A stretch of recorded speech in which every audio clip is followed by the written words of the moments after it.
Hi, Hallie and Cadence and Sophia, Kate, Macy, and Evan. Glad you could join us today. If you remember last week, we talked about Joseph and his beautiful coat that his father Jacob gave him. That coat ended up causing Joseph a lot of trouble. Why don't you guys go grab your Bibles and meet me back here in a couple of minutes? Joseph forgives his brothers. Genesis chapters 39 through 45. Inside a prison in Egypt, the morning was quiet and still. Prisoners silently shuffled in line for their breakfast. The guards guided them back to their cells, but Joseph, the one they called the dreamer, skipped breakfast to think about his family. He thought of his father Jacob and his brothers who had sold him as a slave. Years passed, but he still missed his family and wondered if he would ever see them again. Even in his homesick moments, Joseph trusted God and knew that his life had a purpose in God's big plan. Joseph's daydreaming was interrupted by a messenger from the palace. Pharaoh wants to see you. He has heard that you can explain the meaning of dreams. No one has been able to explain the dreams that have upset him lately. Joseph was taken to the palace. The king described his dreams of fat cows and skinny cows. "These dreams are keeping me awake," said Pharaoh. Joseph told the king, "Only God has the power to explain dreams, but I trust him to help me understand." Joseph told Pharaoh the dreams were a warning of a terrible drought. For years, no rain will come to the land. Without water, the crops will die. God is telling you to save food for your people. It is time to prepare, said Joseph. Pharaoh believed Joseph. He said, "I will put you in charge of all these preparations because I know God is with you." The people of Egypt followed Joseph's instructions, so when the drought came, they had plenty to eat. Other countries weren't prepared and ran out of food. Many people came to Egypt hungry. One day, Joseph's own brothers came asking for food. It had been such a long time since they had seen Joseph, they didn't know who he was. But Joseph recognized his brothers.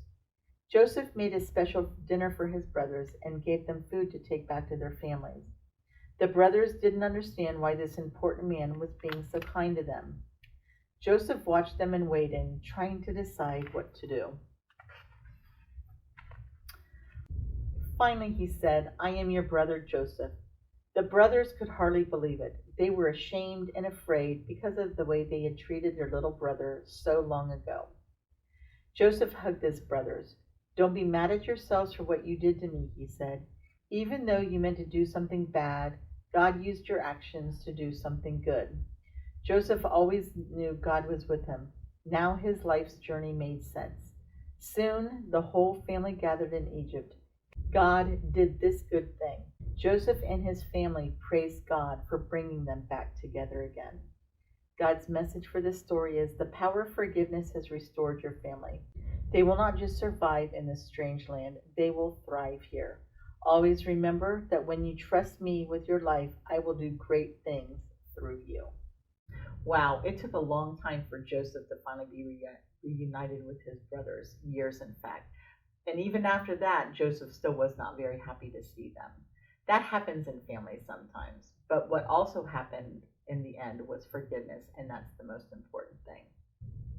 Even though some really bad events took place in Joseph's life, God was with him through all of it, no matter what. God used those experiences for good for Joseph's life. Do you wonder how that can happen?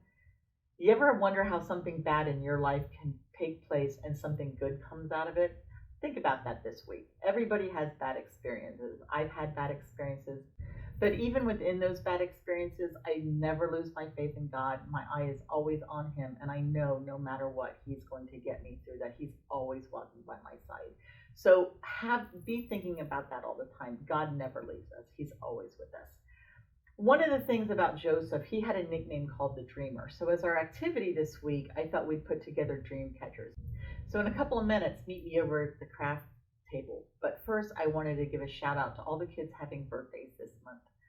So for June, I want to recognize Connor and Emma, Gavin, and Mallory. Happy birthday, all of you guys. I hope you have a great day.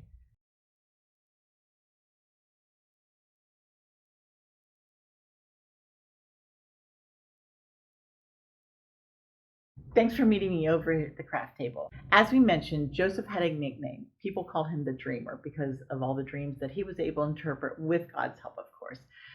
So today I thought it would be fun if we all had a chance to make something called a dream catcher. And there's two different kinds that we can make this week. There's one for the age level of preschool through third grade. And then the other one we have is for the fourth, fifth, and sixth grade level. They look a little complicated, but believe me, they're not. They're really easy. I hope you guys get on the website. All of the directions, picture tutorials, and everything are there for you, including a YouTube video. So jump on the website, click on the links. And as always, please remember to take pictures and send them to me. I would love to hear from you guys, and I would love to see the crafts you guys are putting together. In the meantime, have a great week, and I really hope to see everybody soon.